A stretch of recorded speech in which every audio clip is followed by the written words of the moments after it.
Bonjour à tous et à toutes, et bienvenue dans cette deuxième vidéo. Ça fait plusieurs fois que j'écris et que je réenregistre cette vidéo, et que je n'arrive pas à trouver le ton que je veux lui donner.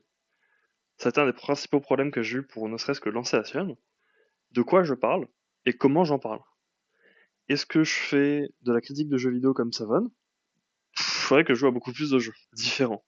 Et comme vous le savez, à part The Witcher 3, les autres jeux j'y passe peu de temps. Quoique, j'ai un peu envie de faire une vidéo sur Prey.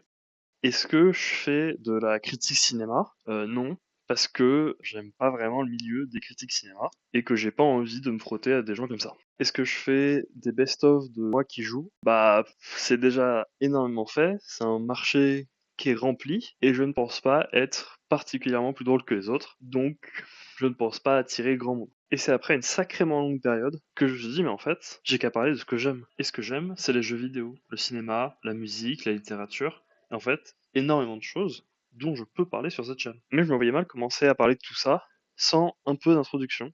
Et donc j'ai commencé à écrire une vidéo qui parlait du manque de motivation et du temps que j'ai mis à commencer à faire des vidéos. Cette esquisse de vidéo, vous la verrez pas parce qu'elle était très longue et globalement très chiante. En revanche, cette vidéo que vous êtes en train de regarder sert à vous transmettre la conclusion de la dite vidéo.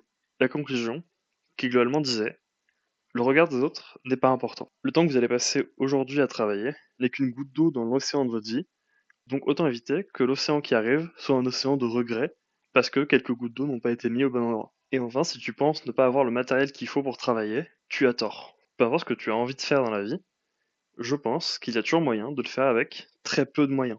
Alors certes, si ta passion c'est la sculpture sur or brut, ça va peut-être coûter un peu cher, mais tu peux peut-être te lancer sur des trucs, des matériaux moins nobles. Comme diraient certains, si t'as envie de faire des films, t'as juste besoin d'un truc qui filme.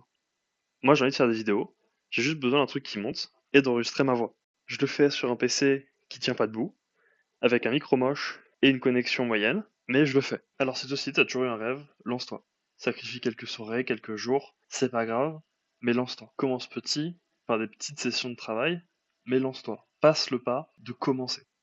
J'avais déjà essayé plusieurs fois de faire ma chaîne YouTube en me disant je vais commencer par faire une grande vidéo d'1 heure et demie, machin, et je vais travailler 8 heures dessus par jour. Et en fait, ça marche pas. Parce que le cerveau, il voit ça arriver, il fait non, non, non, non, non, non, non. Il est hors de question que je me tape ça, et il déconnecte. Crée-toi une petite habitude, et ça vaudra le coup.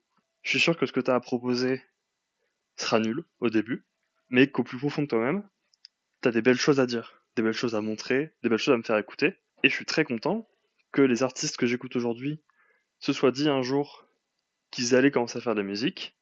Je suis très content que les vidéastes que je regarde se soient dit qu'ils allaient installer un logiciel de montage et que les réalisateurs dont je dévore les films se soient dit un jour qu'ils avaient des trucs à me dire avec des images et des acteurs. Alors n'oublie jamais qu'on ne naît pas en méritant plus que son voisin, on travaille jusqu'à mériter plus. Merci d'avoir regardé cette vidéo et à la semaine prochaine, ou peut-être un peu après, pour une vidéo qui parlera peut-être du rap, peut-être d'un jeu vidéo, ou peut-être de pourquoi Sanguinius est définitivement le meilleur Primark.